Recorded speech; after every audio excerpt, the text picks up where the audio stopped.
Welcome back to Sikkim 365 Radio.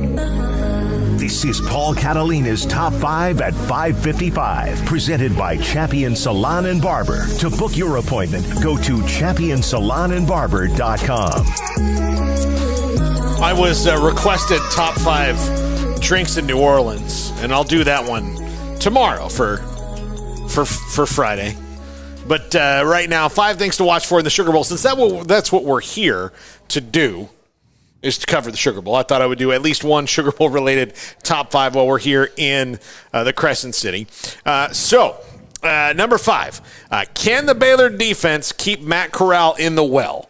I know he's a great passer, like Craig mentioned earlier, so it's not like that's the best thing to do, in that you're not going to make a bad thrower, make bad throws. He's a great passer. But I do think that for this defense and what we've seen, their best chance to keep Matt Corral off balance is to take away the explosive plays he can make in the running game. That's interesting because today Ron Roberts said that they must put pressure on him. Yeah. And if you do and you miss, and that was something early in the year, remember they struggled with that. They did with Chandler Morris as well because they didn't really know much about him. So that's kind of a dicey thing. You let him go and he can hurt you. You're right. Yeah. Yeah, I mean, he's able to hurt you both ways. You can also get to him. I mean, he's been sacked in every game but the Arkansas game this year. Got sacked 5 times in the Tennessee game. But I did see, Levy said they're the healthiest they've been since, the start of the season. I would hope that Baylor's close to that, but they're clearly not because Blake Shapen's hurt and Christian Morgan's, not 100% or whatever he is, and we don't know about anybody else. Yeah, Estrada's in a boot, so, I mean, they're not as healthy as they were at the beginning of the season. But, he's going to be a major challenge, and if they get to him and they just go flying by Ole style, then he's probably going to break off a 30-yard run. Or avoid the rush and then, launch it downfield. So, yeah, it's imperative. He has carried the ball, and again, a lot of times could be trying to escape, but he has 145 carries, more than any running back on the team. And he's not far from being their leading rusher. 11 rushing touchdowns. His longest run is 32 yards, but he gets you with those escape plays. Yeah, I just, because he is a dual threat, if you can take away one of those, then you can keep him off balance. Number 4 is Gary Bohannon 100% with that hamstring. You'd like to think that he is, but hamstrings are a tricky thing. And thing to watch in the same thing, since Blake Shapen's not going to play, how ready will Kyron Drones be to play? And what will the offense look like if Kyron Drones has to play a longer stretch than a couple of snaps if Gary Bohannon goes out of the game? Well, Sean Bell seems to have his quarterback room in pretty damn good shape, doesn't he? That's true, but sure. I think it's more of not is Kyron Drones be ready to go in and do what he's asked to do. I just wonder more of what they're asking him to do if he has to go in the game. Mm-hmm. Yeah, I mean, they just better hope that they are able to protect him. I don't trust Kyron Drones going into the Sugar Bowl and winning the Ole Miss game for him. I just don't. I mean, we haven't seen anything to think that he would do that. Now, maybe that's part of the surprise is he's one of those great bowl stories if he has to come in, but hopefully he just doesn't have to because hopefully Gary is healthy and hopefully Gary plays well.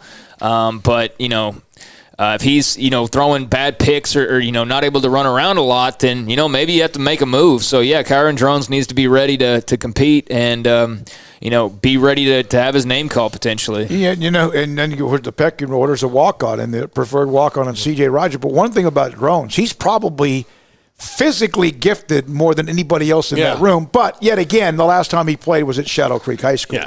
Number 3, can the Ole Miss defense stop the Baylor running game? And I know it took a couple of snaps, but I meant. Yeah. Can the Ole Miss defense stop the Baylor running game? They were very susceptible to teams that run right at you at points during the year. And, it is a battle of conflicting styles, which we'll talk about in a second. But I think if Baylor's going to win this game, it's going to be because they, Abram Smith and Treston Ebner have big games, and Gary Bohannon, for that matter, have big games running the ball. 180-something yards a game they give up on the ground. They've given up a bunch of yards to certain teams. And again, that's with them like dictating the tempo a lot and still giving up a lot of rushing yards. So what happens if they aren't dictating the tempo or they fall behind and the team, in this case Baylor, has the lead and the ball? do they then gash them even more if they get to that point? If you look back at the A&M game, Isaiah Spiller and Devin A-Chain were having an okay night. The bigger thing was in those situations where Ole Miss made A&M have to pass, Zach Calzada was not having his best night. Yeah. And, I think that's maybe the most fair comparison offensively. I keep saying it to the thing. So to Ole Miss in that what they've seen. So we'll see. We'll see. I wonder, again, because it is so conflicting styles in this game. Yeah, be interesting to see. If they can't run the ball, they're going to lose this game and lose it badly. Period. I mean, if Abram Smith or whoever's a non-factor, they're not. Gary Bohannon is not going to throw them to a win. Mm-hmm. He's just not. He's not shown the ability to do that at all. So you run the football. If you can do that, you can win. If you can't run the football, you are not going to win this game. Bottom line. I mean, unless in the month that he's been out, that he's learned to be like a 500-yard-a-game passer, which would be a miracle, then, yeah, they have to have the running game going. If they don't have the running game going, that's just not who they are. They are a running football team. So, yeah, that's absolutely important. Yeah. Number 2, and I asked Jeff Levy this earlier today if there was any extra sauce on this game, and he said all the sauce they needed was getting you 11 wins for the first time in program history and all that. And that was an answer that would have made his father-in-law blush, I'm sure, with pride. But it's a smart answer. It's a smart answer. He's been ready for the question for months since they were going to play Baylor to start last year. But look, you heard Phil Bennett yesterday. There is extra something on this. It may not be as big a deal as people may make out of it, but this means something to Jeff Levy because I don't think he would have come back to coaching this game if it didn't. Hell no, because you can go to Oklahoma and look, he's going to play them next year when he's at Oklahoma, but to get another shot to get a couple of shots in, believe me, the way that things went out the door for his particular individual family, there is extra sauce on this game. Yeah, I remember some pretty damning tweets at the end of that run that came from Jeff Levy's wife, a.k.a. Art Briles' daughter. Mm-hmm. And you can understand where she would be upset. But I remember Texas Tech kicking their ass in the season finale when we were all thankful that the season was about to be over, even though we had a bowl game to cover. And that turned out to be a great thing. We talked about it earlier, the North Carolina win. But that season was it was Boise State. Boise, okay, yeah. Yeah, because North Carolina was Briles' last game. But I remember how contentious that got. I remember her getting mad at me, and I'm like, what do I have to do with anything? Like, I'm not even talking about your man either. So, like, what are you even coming at me for? And I remember her comment about them already having jobs lined up as they're getting their ass kicked by Texas Tech and saying it as like a ha-ha towards Baylor fans. And I'll never forget that. I just remember thinking this is just to get us out of this world this season.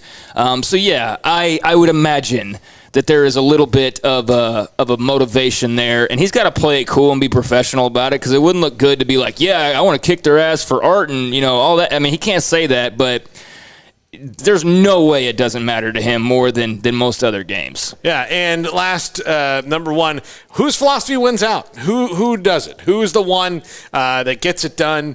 And, is it the up-tempo Ole Miss? Is it Baylor run game and defense?